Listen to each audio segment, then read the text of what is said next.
श्री संत सद्गुरू बाळूमामा प्रसन्न. नमस्कार श्रोते हो. आज आपण श्रवण करत आहात नवरात्र स्पेशल बाळूमामांचा संदेश. हा संदेश शेवटपर्यंत बघा आणि नवरात्रीतील ह्या सुखमय आनंदाचा प्रवास तुम्ही सुखात आणि आनंदात घ्यावा. आई तुळजाभवानी, आई अंबा माता तुमच्यावर अखंड कृपा करील. आणि शेवटी माझे मामा आहेत ना, सर्वश्रेष्ठ ह्या जगाचे मालक, तुमच्यावर प्रेमाचा हात कायम राहणार आहे. असेच बाळूमामांचे संदेश आपल्यापर्यंत पोहोचण्यासाठी पहिल्यांदा व्हिडिओला लाईक करा. चॅनलवर नवीन असाल तर चॅनलला सबस्क्राईब करून शेजारील बेल आयकॉन नक्की प्रेस करा. आयुष्यातला शांतपणा हरवत चालला आहे. सर्वांनाच धावण्याची घाई झाली. थोडा जरी वेग कमी झाला तर खूप मागे पडू या भीतीने प्रत्येकजण सुसाट पळतोय. स्पर्धेच्या या जगात एवढा प्रचंड गोंधळ वाटलाय की कुणाच्या संकटाचा दुःखाचा आवाजही पोचतच नाही. फक्त आहे तो वेग आणि वेग. पळणं हे अपरिहार्य झालं आहे. खरं तर यास आपण जबाबदार आहोत. असं नाही तर जगण्याची अगतिकता आहे. आजूबाजूची परिस्थितीच इतकी अस्वस्थ आहे की आपल्याला पळण्याशिवाय पर्यायच नाही. मनात तर प्रश्न येणारच, माणूस पळून पळून किती आणि कुठपर्यंत पळणार आहे. या प्रश्नाला खरं तर समर्पक उत्तर असेलच असं नाही. वास्तव माहीत असणं गरजेचंच. चालणं हा आयुष्याचा भाग आहे. पृथ्वीवरच्या प्रत्येक जीवाचं ते निसर्ग निर्मित भोगच आहे. चालल्याशिवाय आयुष्यातली प्रश्नांची उत्तरं सापडतील तर कशी? आयुष्याच्या वाटेवर सोबत करणाऱ्या प्रश्नांची उत्तरं शोधायची तर पावलांना वाटेशी जुळवून द्यावीच लागते. चालणारी पावलंच प्रगतीचा अर्थ सांगत असतात. थांबले की जगण्याचं जग हरवून बसतात. फक्त पळायचं किती आणि कुठपर्यंत हे मात्र कळायला हवं. कुठंतरी थांबायचं हवं, नाहीतर तेच धावणं जीवाशी आलं तर करायचं काय? जे काही करायचं आहे ते स्वतःला सांभाळूनच. फक्त आयुष्याची गाडी अर्ध्या वाटेवर बंद पडू नये याची प्रत्येकानं काळजी घेतली पाहिजे. असेच बाळूमामांचे संदेश आपल्यापर्यंत पोहोचण्यासाठी पहिल्यांदा व्हिडिओला लाईक करा. चॅनलवर नवीन असाल तर चॅनलला सबस्क्राईब करून बेल आयकॉन नक्की प्रेस करा, जेणेकरून येणारे सर्व व्हिडिओ आपल्याला भेटतील. आणि कमेंटमध्ये बाळूमामा प्रसन्न असं लिहायला विसरू नका. जीवन हे नाण्याप्रमाणे असतं. सुख आणि दुःख ह्या नाण्याच्या दोन बाजू असतात.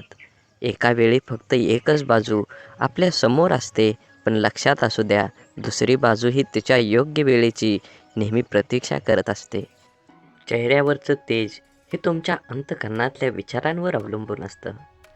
मनात आत्मविश्वास असला की चेहरा तेजस्वी दिसतो.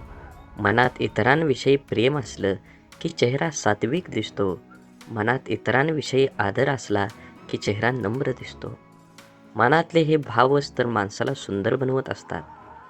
ज्याला प्रेम समजतं, शब्द समजतो, तो वेळ पाळतो. आणि ज्याला फक्त स्वार्थ समजतो, तो वेळ साधतो. मनुष्य फक्त भ्रमात जीवन जगतो. हा माझा, तो माझा, माझ्या जवळचे माझे. खरं तर तुमची फक्त वेळ आहे. ती जर चांगली असेल तर सर्व तुमचे, नाही तर सर्व जवळ सुद्धा तुमचे परके. रुसलेल्या मौनापेक्षा बोलक्या तक्रारी या अधिक चांगल्या असतात. म्हणूनच राग आला तर अबोला धान्यापेक्षा बोलून मोकळं होता आलं पाहिजे. जायचं कुठं हेच माहीत नसल्यावर दिशा सापडत नाही. आणि जर कोणत्या दिशेने धावायचं हे माहीत नसेल तर तुमच्या वेगाला काडीचीही पण किंमत राहत नाही. त्यामुळे सध्या धावपळीच्या जीवनात फक्त दिशाच नाही तर वेग पण तितकाच महत्त्वाचा आहे. सायकल आणि आयुष्य तेव्हाच बरोबर चालू शकतं जेव्हा चैन असते. आयुष्यात जास्त अहंकार नसावा. कधी कधी हवेत उडणाऱ्यांनाही आधाराची गरज भासतेच. संयम हा खूप कडवट असतो, पण त्याचं फळ अतिशय गोड असतं. म्हणून सतत सत्कर्म करत राहा, नाहीतर एक चुकीचं कर्म तुमच्या 99 चांगल्या कर्मावर पाणी फिरवतं. नक्कीच तुम्ही तुमच्या जीवनामध्ये चांगलं कर्म करत राहा. या जीवनातील प्रत्येक क्षण तुम्ही आनंदाने जगत चला. अपमान करणं स्वभावात असू शकतं, पण सन्मान करणं हे संस्कारातच असावं लागतं. दुसऱ्याच्या दोषाचं वर्णन तुमच्याकडे करणारे लोक तुमच्या दोषाचे वर्णन तिसऱ्याकडे करतात, हे प्रत्येकानं लक्षात ठेवलं पाहिजे.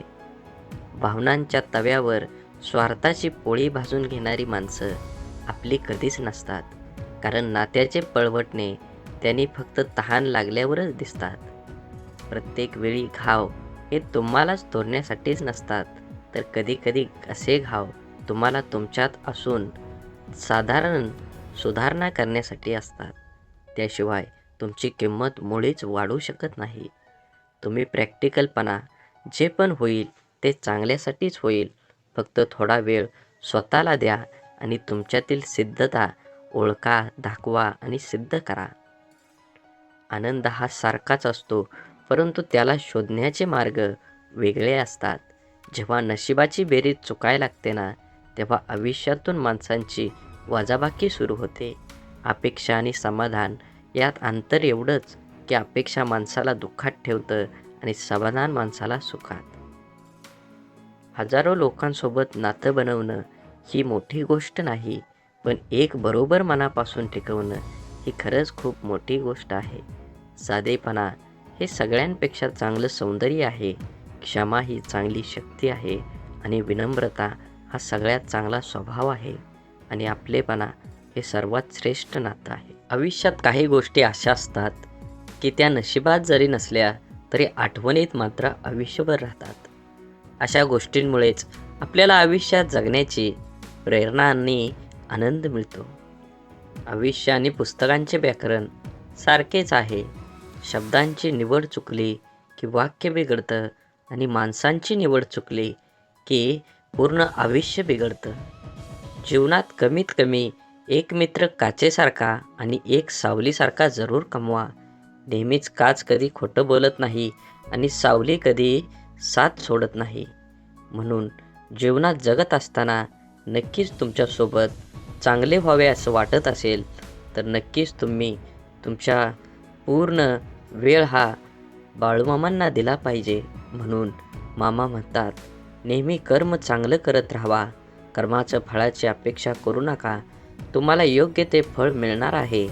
तुम्ही जको त्याच्याकडे लक्ष देऊ नका. आयुष्य खूप कमी आहे, ते आनंदाने जगा. प्रेम मधुर आहे, त्याची चव चाका. क्रोध घातक आहे, त्याला गाडून टाका. संकटे ही क्षणभंगूर आहेत, त्यांचा सामना करा. आठवणी या चिरंतर आहेत, त्यांना हृदयात साठवून ठेवा. म्हणून श्रीमंती फक्त पैशात नाही मोजली जात. तुम्ही ज्या सवयी, दृष्टी, समजूतदारपणा आणि नीतिमूल्य जोपासता ती पण श्रीमंतीच असते. परिस्थितीने वजाबाकी करून ठेवलेल्या आयुष्यातच माणूसपणाची बेरीज करत राहणं म्हणजेच जगणं. जेव्हा आयुष्य नकोसं वाटतं तेव्हा आयुष्य बदलायची नाही, तर जीवन जगण्याची पद्धत बदलायची गरज असते. आईची माया धरणी मातेपेक्षाही महान आहे आणि वडिलांचे स्थान आभाळापेक्षाही उंच आहे. जगात कुणी कुणाला आपल्याला पेक्षा पुढं गेलेलं बघू शकत नाही, परंतु एक आई वडीलच असतात जे आपल्या मुलाला आपल्यापेक्षाही पुढं गेलेलं पाहून आनंदी होतात. समजूतदारपणा आणि शांतता हे वयावर नाही, तर आयुष्यात आलेल्या अनुभवावर अवलंबून असतात. एका चुकीच्या शब्दाकडे लक्ष देण्याऐवजी केलेल्या 1000 चांगल्या गोष्टींकडे लक्ष द्या. नात्यामध्ये, मैत्रीमध्ये कधीच दुरावा येणार नाही. समस्या ही कापसाने पेरलेल्या पिशवीसारखी असते. जे तिच्याकडे फक्त बघतात त्यांना ती जड वाटते, पण हाताळतात त्यांना त्याचं वास्तव कळतं. कौतुक करणाऱ्या शेकडो व्यक्तींपेक्षा प्रोत्साहित करणारी एक व्यक्ती सोबत असावी, जी आयुष्यातील सर्व नकारात्मकतेला ओढून पुरेल. आयुष्यात अशी नाती जोडा जी रक्ताची जरी नसली, म्हणून काय झालं, पण हक्काची नक्कीच असली पाहिजेत. रक्ताच्या नात्याची जाणीव भरून निघाली पाहिजे.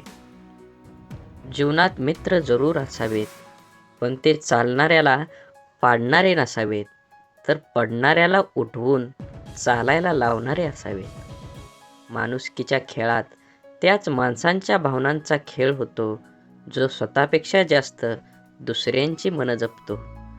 दररोज जो स्वतःपेक्षा सकाळी होणारी सकाळ हा कधीही साधा दिवस नसून देवाने आपल्याला दिलेली एक मोठी आणि नवीन संधी आहे. त्या संधीचं सोनं करणाऱ्याचा प्रयत्न नक्कीच केला पाहिजे. समोरच्याला दुःख होईल असं बोलू नका, कारण आग जरी थंड झाली तरी निखारा मात्र काही काळापर्यंत जळतच राहतो. आयुष्याची किंमत त्यांनाच जास्त कळते ज्यांना कोणी किंमत देत नाही. जगण्यातला संघर्ष हा जीवनाचे सामर्थ्य वाढवत असतो. आयुष्यात प्रत्येक गोष्टीचा आनंद घ्या, कारण इथं परत वनसमोर कधीच नसतं. म्हणून जीवन जगत असताना मनाशी जोडलेल्या प्रत्येक नात्याला कोणत्याही नावाची गरज नसते, कारण न सांगता जुळणाऱ्या नात्यांची परिभाषाच काही वेगळी असते. विश्वास ठेवा, आपण जेव्हा कोणासाठी काही चांगलं करत असतो तेव्हा आपल्यासाठी सुद्धा कुठंतरी काही चांगलं घडत असतं. दरवाजा म्हणतो अतिथीचे स्वागत कर, घड्याळ म्हणतं काळाची पावलं ओळख, खिडकी म्हणजे दूरदृष्टी ठेव, दुनियेचे भान ठेव, देव्हारा म्हणतो पवित्र ठेव, मांगल्य जप, छत म्हणते उच्च विचार ठेव, उच्च आकांक्षा ठेव, पण जमीन म्हणते पाऊल मात्र माझ्यावरच राहू दे. समाजाला एक पांढरा केस 100 काळ्या केसाहून आधी दिसतो. समाज त्याला जे आधी पाहायचं असतं तेच पाहतो. ज्याला काही आधी पाहावं ते कळतं तो देखणा, आणि ज्याला पाहण्याआधी पारखून मत बनवणं तो वाटतो तो खरा सुशिक्षित. आपल्या माणसांच्या मायेच्या सावलीत आपल्या संघर्षरूपी जीवनाचा प्रत्येक उन्हाळा थंडगार जाणवतो. अभावाची जागा तुम्ही ज्या भावनेने भरता त्यावरून ठरतो तो तुमचा स्वभाव. आयुष्यात सुखदुःख किती आहे हे पाहणाऱ्यांची नजर नाहीतर जगणाऱ्यांचं मन सांगतं. सुख हा निव्वळ आभास आहे, पण ते शोधण्यासाठी हा सारा प्रवास आहे. आपला 10 वेळा पराभव झाला तरीही चालेल, कधीही खचून जाऊ नका, पण एक विजय असा मिळवा की लोक नेहमी लक्षात ठेवतील. ओंगळणाऱ्या दवबिंदूंनी नवा दृष्टिकोन दिला. दुर्लक्षित आणि क्षणिक असलं आयुष्य तरी आनंदाने जगायचं. अहंकाराच्या प्रदूषणाने वातावरणच नव्हे तर शुद्ध नाती देखील दूषित होतात. प्राजक्तांची फुले घुमताना दोरासुद्धा रंगीत होतो, गंधित होतो. त्याचप्रमाणे चैतन्यमय माणसात राहिल्याने मन सदैव टवटवीत राहतं. प्रत्येक घरात अशी माणसं असावीत ज्यांच्या असण्यानेच त्यांच्या घरातील व त्यांच्या संपर्कातील येणाऱ्या प्रत्येकाची मनं विवेक विचाराने ज्ञानाच्या अमृत कणाने भरल्याशिवाय राहणार नाहीत. आपली संगत आपलं भविष्य घडवते. तांदूळ जर कुंकूसोबत मिक्स झाला तर ते देवाच्या चरणी पोचतात, पण जर डाळीसोबत मिक्स झालं तर त्याची खिचडी बनते. आपण कोण आहोत यापेक्षा कोणाच्या संगतीत आहोत हे जास्त महत्त्वाचं. संस्कार म्हणजे स्वतःच्या मनावर ताबा आणि दुसऱ्याच्या दुःखाची जाणीव. मनासारखं घडायला भाग्य लागतं, आणि जे आहे ते मनासारखं आहे हे समजायला ज्ञान लागतं. जीवनात कोणतीही गोष्ट प्रमाणापेक्षा जास्त मिळाली की ती विष बनते. मग ती ताकद असो, गर्व असो, पैसा असो, भूक असो किंवा सत्ता असो. म्हणून आहे त्यात समाधान मानण्याची सवय माणसानं लावली पाहिजे, तरच तुम्हाला तुमच्या जीवनाचा आनंद घेता येईल. बाकी काय, जीवन जगतच आहात, जगण्याला एक मार्ग द्या. जीवनात चांगल्या माणसांसोबत वेळ घालवा. जे तुम्ही बघाल, जे तुम्ही समजाल, जे तुम्ही वाचाल तेच तुम्ही तसं वागू शकाल. म्हणून नेहमी चांगले वागण्याचा प्रयत्न करा, चांगलं बघण्याचा प्रयत्न करा, आणि असेच व्हिडिओ बघण्यासाठी चॅनलला लाईक करून, व्हिडिओला लाईक करून, चॅनलला सबस्क्राईब करून जास्तीत जास्त व्हिडिओ शेअर करा. आणि मैत्री म्हणजे संकटाशी झुंजणारा वारा असतो, विश्वासाने वाहणारा आपुलकीचा झरा असतो. मैत्री एक असा खेळ आहे, दोघांनाही खेळायचा असतो. एक बाद झाला तरी दुसऱ्याने डाव सांभाळायचा असतो. आपला भूतकाळ विकत घेण्याइतपत कोणी श्रीमंत नसतो. समाधानी कसं राहता येईल हे ज्याला कळलं तो खरं आयुष्य जगायला शिकला. देव शब्द नाही जो तुम्हाला पुस्तकात मिळेल. देव माणूस नाही जो तुम्हाला समाजात मिळेल.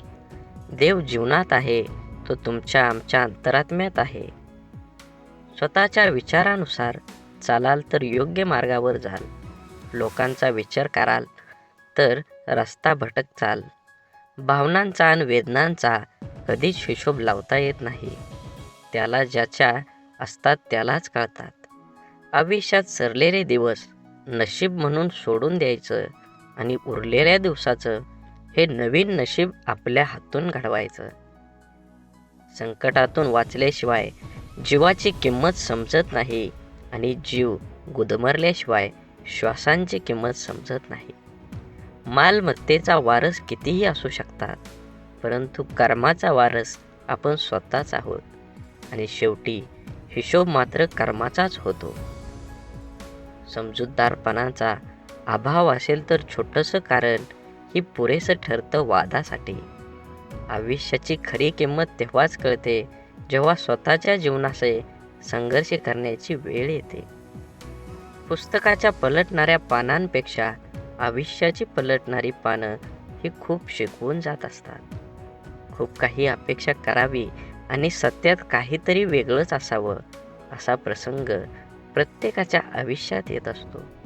कोणतीही अपेक्षा न करता मिळणारी गोष्ट जे सुख देऊन जातं त्याला तोड नसते, कारण मुद्दाम लावलेल्या एअर कंडिशनरपेक्षा अचानक अंगावरून गेलेली गार वाऱ्याची झुळूक जास्त सुख देऊन जाते. जीवनात समाजात विशिष्ट उंची गाठेपर्यंत संपूर्ण जास्त संघर्ष असतो, पण एकदा अपेक्षित उंचीवर पोहोचलात की आयुष्यातल्या अनेक समस्या ती उंची सोडवते. माणूस देवाकडून लाखो करोड रुपये मिळवावे अशी अपेक्षा करत असतो, परंतु जेव्हा मंदिरात जातो तेव्हा सुट्टे पैसे शोधत बसतो. एखाद्याला आपलं ओझं वाटलं की आपणच त्यांच्यापासून दूर जावं, मग ते कोणाचं घर असो किंवा कोणाचं मन असो, कारण एकदा माणूस मनातून उतरला की परत तो मनात जाऊ शकत नाही. माणसांचा आदर्श मित्र म्हणजे प्रामाणिक कर्तव्य आहे जे कधीच धोका देत नाही, आणि धैर्य हे असे कडवट रोपटं आहे ज्याला नेहमी गोड फळं येतात.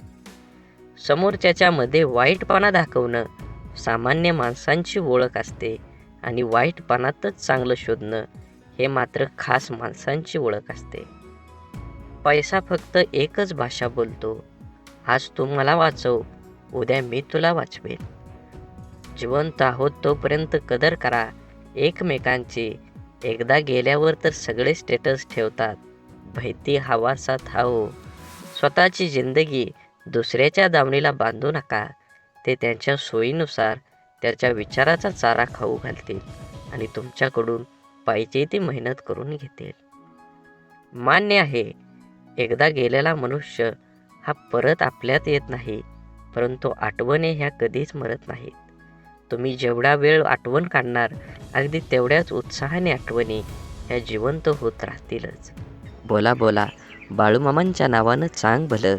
झाडे लावा, झाडे जगवा, माती वाचवा, पाणी वाचवा. सेव्ह अर्थ. आणि मनात मामांबद्दल आणि देवाबद्दल भाव असेल तर नक्कीच चॅनलला सबस्क्राईब करून व्हिडिओला जास्तीत जास्त शेअर करा. धन्यवाद.